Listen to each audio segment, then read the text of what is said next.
Meron tayong aayusin na chipping gun na rotary. Ano na siya, hindi na siya nagana. Hindi na siya nagpa-power. Gamit tayo ng digital tester. Lagay natin sa ohms. Pwede rin sa diode symbol na lang. Yan na lang natin ilagay.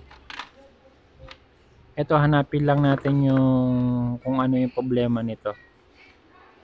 Check muna natin yung tester natin ay pumapalo. Dito natin iaano sa plug niya. Tapos pipindutin natin yung switch kung papalo. Hindi siya pumalo.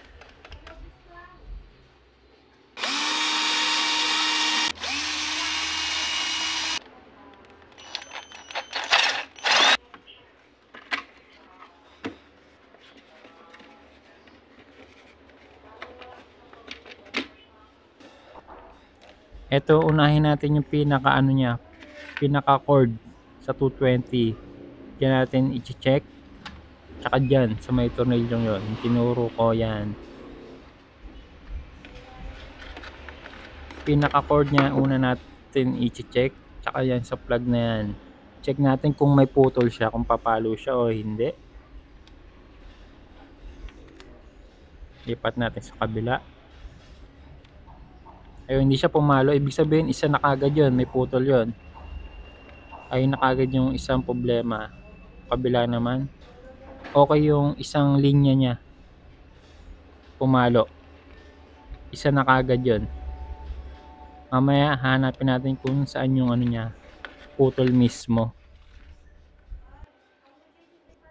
Pangalawa naman natin i-check yung pinaka-switch niya. Tingnan natin kung papalo siya. Tapos pipindutin natin yung switch on niya. Dito natin malalaman kung papalo siya. Kung ayos siya, ayun, pumalo siya. Ibig sabihin ayos yung pinaka-switch niya. Tapos sunod naman natin yung ano niya, yung pinaka sa loob niya. Nandiyan na yung stator, armature, tsaka yung carbon brush. Dito natin i-check dyan. Tsaka dito. Yan, sa dalawang wire na yan na papunta sa loob. Diyan natin i-check.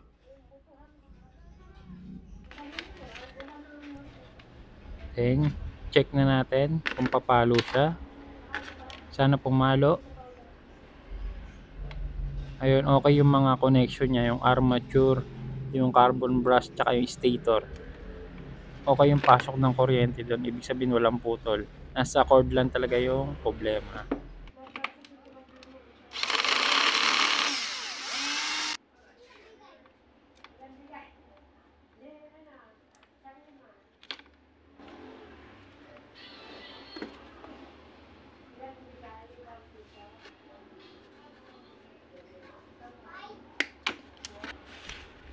Ito yung yung pinaka-cord niya. Dito talaga madalas yung maputol, yung madalas magalaw. Dito kadalasan napuputol yung pinaka-wire niya. Kaya siya, no power.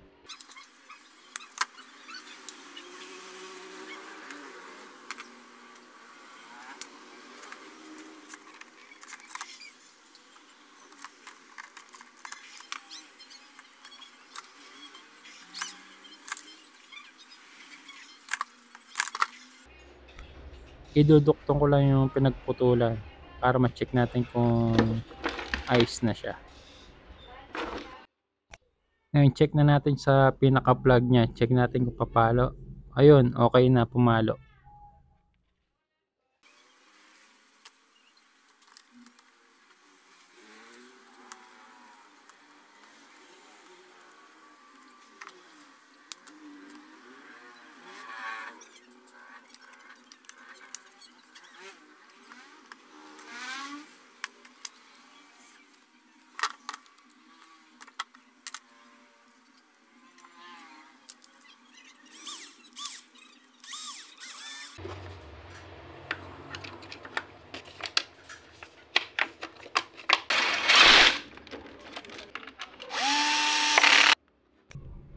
Ngayon, check natin sa pinaka-plug niya uli. Kanina hindi ito pumalo eh.